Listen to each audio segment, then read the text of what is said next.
wasn't surprised. I mean, when you got two outstanding team in terms of talent, I think the Cleveland Browns is going to do the same thing this week against Denver. I think they're going to win. That defense is unbelievable, and it's a rivalry game. You see what happened with Michigan and Ohio State. Anything that happened, rivalry game. Cleveland was playing at home, inclement weather. I think that favors Cleveland as well. So I'm not disappointed at all.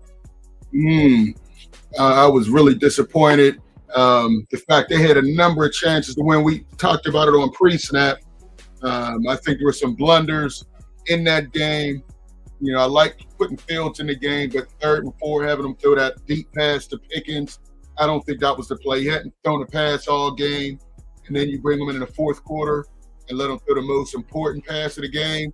I wasn't a big fan of that, Jim. I got to tell you, I was disappointed. The defense, once again, the highest paid defense in the league, was not able to finish a game off. They could have stopped them. There was a bad punt that put them in a bad position, but they converted a couple 3rd down, 4th down plays, and I was very disappointed in my man T.J. Watt. Didn't show up. He got to show up.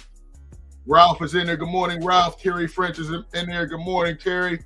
Got to give a shout out. Claudio was under the weather a little bit today. Hopefully he's feeling a little better, and he'll be back with us soon and can make the show with us when we do our tape before pre-snap as well. All right, Jim. What's going on as we move forward? 1st and 10 with Smokin Jim. What's on your mind? I hope Claudio gets over his running nose. First, hey, listen, I got to give a shout out to Avonworth High School. You called it. I think they're the only WPIL team still standing. They're going to be difficult to beat in any era. This is a team that could win championships almost in any year. Their running game is second to none, and their defense is fantastic. And that's how you win football games.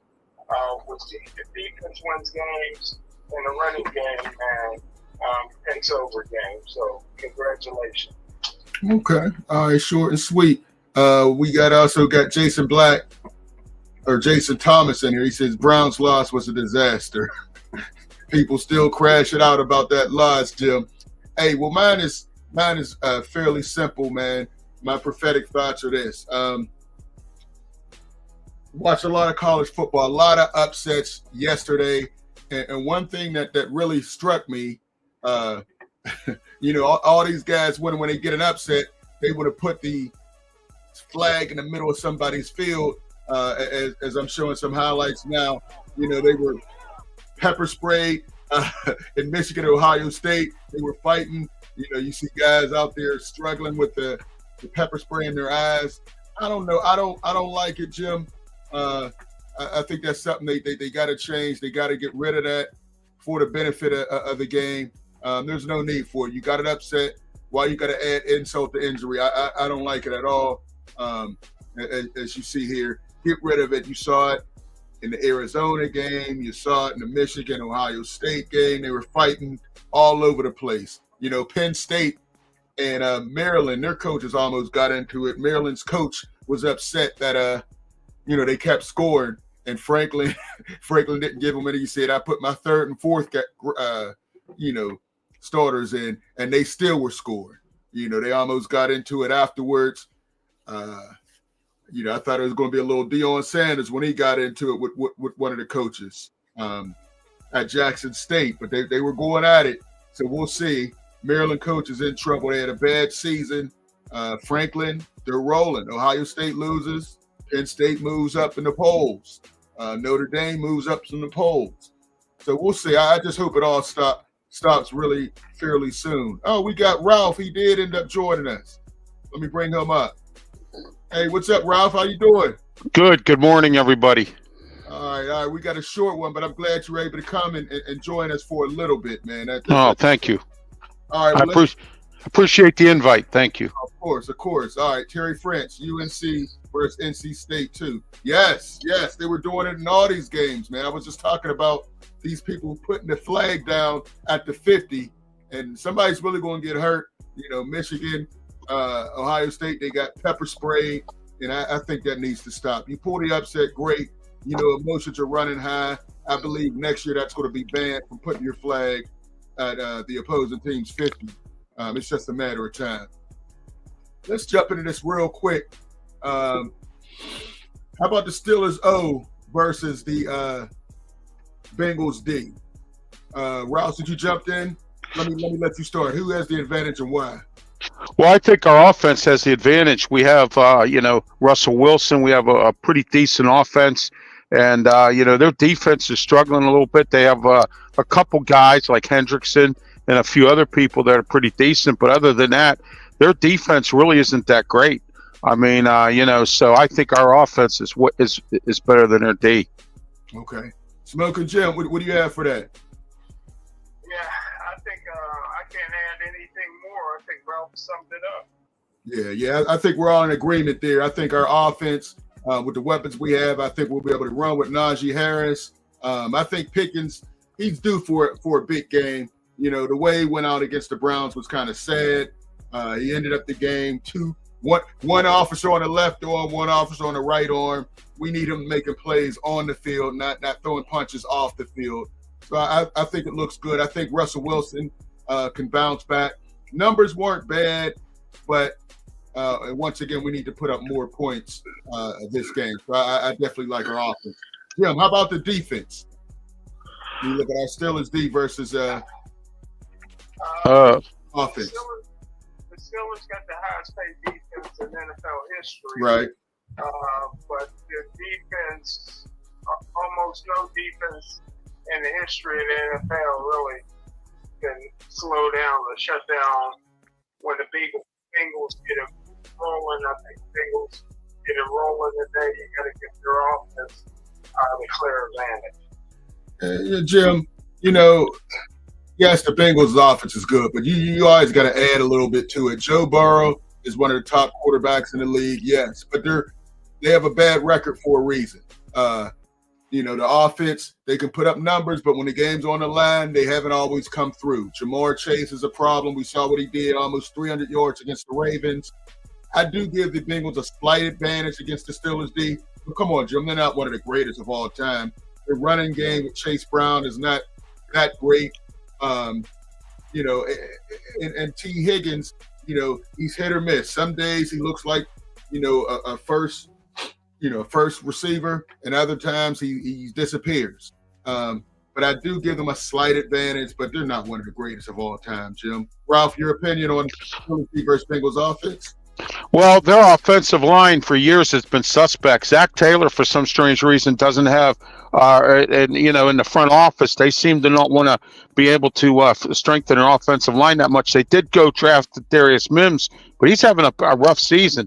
And, so I think the Steelers defense can step up this week at this game and really take Joe Burrow out of his game. I believe that to be the situation because I just don't see it. Their line is awful. I mean, it really is bad. I don't even know how they even survive any kind of game with what they have. Exactly. That tells you, to me, like you said, that tells you how tough Joe Burrow is. Because he takes a beating back there and he gets up and keeps on firing. So he's, I got a lot of respect. I got to give him the courage to do that. I mean, because he does it, and he's a durable quarterback. I respect the kid, but the problem is he just doesn't have the right offensive line for this, and he hasn't in a while. And something, I got to say this. I mean, for some people, they might not like this, but they miss Tyler Boyd because he was a clutch receiver that always caught any ball you threw it to him, and whenever he was open and available, he was there. Tyler Boyd, a friend of the show, man. Yes. I thought there was a chance the Steelers would pick him up, but there's some players that didn't want him there for some statements he made earlier. John Price is in there. The Bengals defense is the problem. The Bengals offensive line up the middle is weak. All right. Appreciate you coming through. Yeah. Frank is in there as well. Bengals suck. All right. Listen, man. I definitely agree with everything you guys are saying. That offensive line has some issues. T.J. Watt should have a big game. Hopefully, Harvick has a big game, and we can get those guys going. But I think they're gonna have to put up some points because the Bengals. That's one thing they can do. They can pass. They can put up numbers. But their defense, as soon as they put up numbers, they're giving up numbers. So it's going to be a shootout. I'm going to use a quote, and you know what? I'm not a Charles Davis fan by no imagination, but I am going to use one quote that he says: when it gets to the fourth quarter, if T.J. Watt hasn't done anything in the game, the fourth quarter is when he steps up. So you know what? I think we're going to see T.J. Watt step up in the fourth quarter and really take this offense out of the equation. All right. Jason Thomas said Minka gets a pick. Well, yeah, that'd be the first time in 2 years? Yes. I don't think he's playing bad. I think quarterbacks avoid Minka. They don't ball, in his area. And we've seen when they try to go deep, he's knocked some guys out of bounds. He's broken up some long pass plays. They have him playing that deep safety, so he's away from all the action. But we haven't given up those big plays because Minka's back there. I think he's getting a bad rap.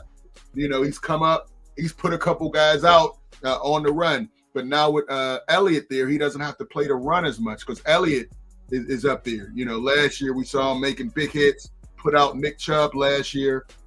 He's more involved, stopping the big play because Deshaun Elliott's there. So I think he's getting a bad rap. Yes, we'd like to see him get more interceptions, but not throwing on the ball. Smokin Jim, your thoughts on that?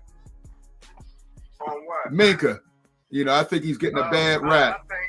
I think like I've been saying for 2 years that Minka should be the strong safety, and Joey Porter, who's starting to get a lot of criticism, not just locally but nationally, should be a free safety. Joey Porter could be an all-pro free safety, but he'll continue to be a bust at cornerback. Listen, Minka is a physical guy with a lot of range. He can get a lot of sacks at at strong safety. At free safety, he's just he's just a guy. At strong safety, I think he can get back to in that $21 million a year and playing like a Pro Bowler. Okay, well, we got to see. We got to see how that all works out, Jim. Hey, all right, let's go to the coaching advantage. Ralph, who has the coaching advantage in this game? Well, I'll tell you what, I've been watching some Bengals games this year, and Zach Taylor's been making some bad calls, man. I got to go, as much as it beseems me to do so, I got to go with Mike Tomlin. I'm sorry. The hate that Mike Tomlin gets in this city is wild to me. I think he has the advantage of this game. Coming in, everybody thought they were going to finish last in the division. Right now, they're at the top. And fighting for one of the top seeds in the AFC. I think he's doing a great job. Last week wasn't his best week of the season. I thought he made some bad errors as far as, the third down, when to put in Fields, when to take out Russell Wilson. I didn't like it, but I still give him the clear advantage over Zach Taylor. Taylor, once again, the offensive line has not been fixed his whole time he's been there. Joe Burrow could be the MVP if he could keep them upright. I give him the advantage. Smokin Jim, who has the advantage and why? Well, the Steelers' offensive line stays too. You guys seem to hurdle over that, skip over that. I give the advantage to Zach Taylor. Because the offensive line's not great with their record? Why though? Well, the guys he's somewhat of a guru. He got a better staff than which Tomlin put together, and Steelers is going fairly good this year. But he pretty much bought the team. Him and Omar Khan bought this team. Bought this team? Yeah, they can put the team together. It's all free agency. Okay, and that's part of the game, is it? I'm trying to understand, Jim. What you want them to do? You just whatever you only like build for the draft. Well, who had the better draft picks over the years? Burrow, Jamar Chase. Those guys are better than anything. Jim, they're picking in the top 5. Of course, you're going to have better draft picks if you're picking the top 5 every year. Joe Burrow was a number 1 overall. Jamar Chase was a top 5 pick. I mean, yeah. Are you and Ralph going to give Zach Taylor any credit? What's his record this year? How much credit you want us to give him for that? I'm talking about the draft. Okay, if he okay, Mims was a top draft pick, right? Has he been struggling this year? Yes. Well, we predicted that. Okay, what I'm saying, Jim. So I mean, again, like Broderick Jones, who was a higher pick, Broderick Jones or listen, Broderick Jones is having a better year than Mims. In my opinion, Jones is having a better year than Mims at this point. Well, I tell you what, I would hate to live on difference. All right, hey, well, hey, Mike, listen, John Price is in there. Mike Tomlin is way better than coach than Zach Taylor. I agree, and he also said Jim. He also said Jim, please. Hey, Luther, who was better? Who had a better rookie year? Broderick struggled as a rookie. So Broderick had a better rookie year than he had as a second year so far. And Jim? you broke down coaches film win on Broderick Jones having a better year. Jim, stats say that. Stats say that. Mims was almost on a bench. Jason Thomas says Jim on that stuff again. I'm not going to say what he put, but he's on you pretty good, Jim. I just don't see it. I'm not saying that Zach Taylor's a bad coach. It's just this year he hasn't made the right decisions. And let me tell you something. His offense misses Brian Callahan. Trust me when I tell you that. Good point. Jones is a suspect player. I agree. I'm not saying he's an all-star. Broderick Jones by no means is an all-pro, but neither is Dan Moore. You know, Smokin Jim's been making that. He got exposed badly last week. And I think Hendrickson, you know, they're going to try to match him up as much as possible on Dan Moore, and he's going to have a big game as well. Hey, real quick, let's do sit or start before we get out of here and make our predictions. All right, for the Steelers, George Pickens, Ralph, sit or start him. Your thought. Well, I would like to sit him, but we're going to have to start him because we need him. So there you are. Oh, come on.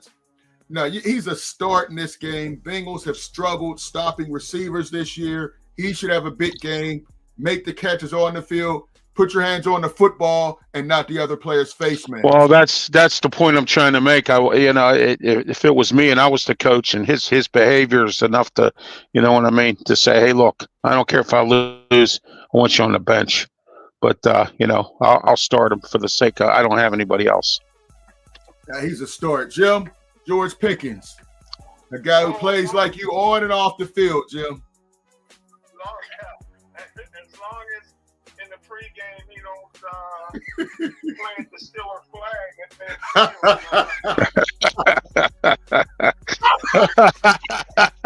I like that. Najee Harris, does he have a big game? Start with you, Jim. Well, we got a poor offensive line, which you guys continue to fail to mention. So if the line blocks were changed, Najee 100. I think so. I think Najee's a start against this Bengals defense. I think he can start a streak again. All right. Terry French said GP's always a start. I agree. Pickens is very immature, John Price. I agree. Najee is a start. Jason Thomas. Najee, yes, according to Terry French. Yeah, we're all in agreement. Yes, Najee's a start. I don't even have to go no further. Here's a question. What about Russell Wilson? Do you start him? Jim, start with you. Yeah, you got to start Russell. He's gonna get a contract paying him 40 to 45 million in the future. Ooh. We saw that worked out with Aaron Rodgers. You start him this game? You said, Ralph, you start Russ? Yeah, I start Russell Wilson, of course, because I got to tell you what, he's the leader there. You could see it. I like his rollout ability. I like the way he conducts himself on the field with how he manages the game. I mean, of course, it's a veteran in him. I really like Russell Wilson. I think he's start. All right. Going to the Bengals a little bit. How about Joe Burrow? Does he have a big game? Ralph, start with you. I don't think he has a big game, but I think he'll have an average game. If we could sack him enough, I think he'll have an average game. But that's about as far as he's going to go. Okay, Smokin Jim, where you at with this? Joe Burrow, start or sit? First of all, are you going to say start Russell Wilson? No wonder you come back every week saying that you predicted something. You ain't predict nothing yet. Oh, I predict. I'm saying start Russell. I'm saying start. I think we'll have 250 and 2 touchdowns. Bounce back game All for him. right. I say start Joe Burrow. He's going to throw for 500 yards and 5 touchdowns. There he goes. We need the greatest linebacker in Steeler history to step up today. Is your boy going to step up? You keep calling him the greatest in history. The greatest step up every game. When they're double teamed or not, Jim. He's a very great player, but he disappears quite a bit. I'm getting worried about that, And he's been healthy this year, and he's still disappearing. But I think Burrow is going to have a big game, 300 yards, 3 touchdowns. It's going to have to be a shootout. I think Burrow's that good, unless T.J. Watt is really going. Terry French, like I said before, this could be another trap game. Okay. Jason Thomas, Burrow have 300 yards and 2 touchdowns.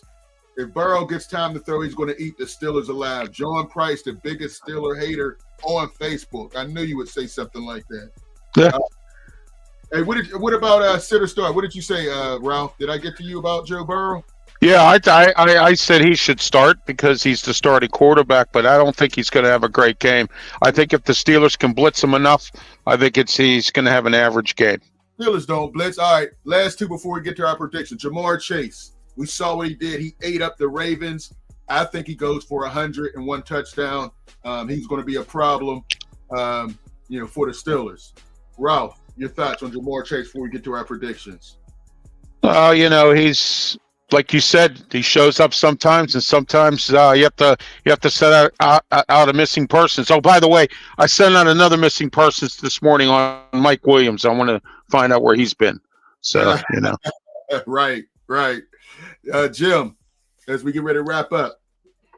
First of all, is the light-skinned guy with freckles going to play linebacker today, or is he still hurt? You mean Alex Highsmith? No, he's out. They ruled him out. Alex Highsmith is out. Herbeck will play. Jamar Chase will go for 300 yards today. He didn't get 300 against the Ravens. He had 264 the last game.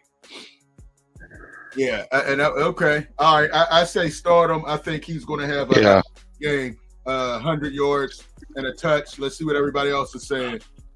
John, I'm just being honest. John, Chase will have 150 yards receiving. Chase will have 200 yards from Jason Thomas. Wow. Okay, you guys are saying some incredible numbers out here today. All right. And then last one, let's get these predictions. Game prediction. I'm going 30-27. I said it this week on Sports Corner. If you haven't watched it, you got to check it out. 12:50. It's also on the World Wide Web. Check us out.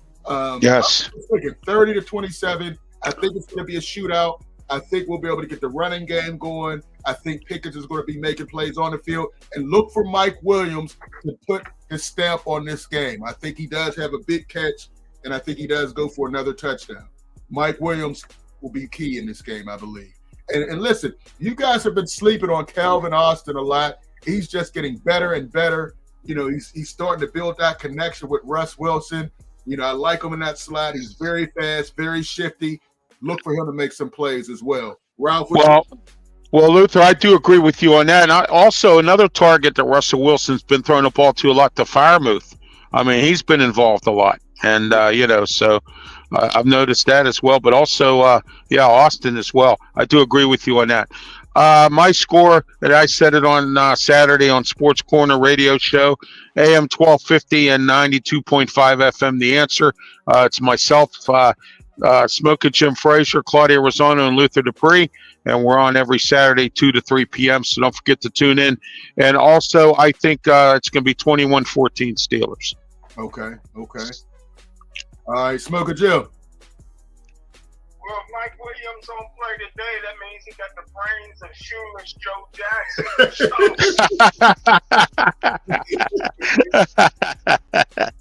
only thing I can think of, Lou. But I think it's going to be a high-scoring game, exciting game. Steelers 52, Cincinnati 48. Wow. Okay, let's jump in here. Hey, that's his favorite score, Luther. Right. Like it's Madden football. All right. Terry French says 29-27 Cincy. Oh, he said they make the upset. Jason Thomas 28-27 still is a close one. All right. John Price 20-17. All right. And Ralph, you gave your score yet? Yeah, 21-14 Steelers. Okay. Hey, listen, man, that's our short time. I have to get out and teach a class. Jim has to go into his casino. Ralph is heading out as well. I want to thank everybody. No, I'm not going anywhere today. I'm at home today. I'll be watching church online today. Okay. So. All right. Hey, everybody say something out for Claudio, man. He was a little down today. Get well, Claudio. We need you. Yeah, get well. Yes. We'll check you out next time. Smokin Jim for Ralph. We'll see you next time. Peace.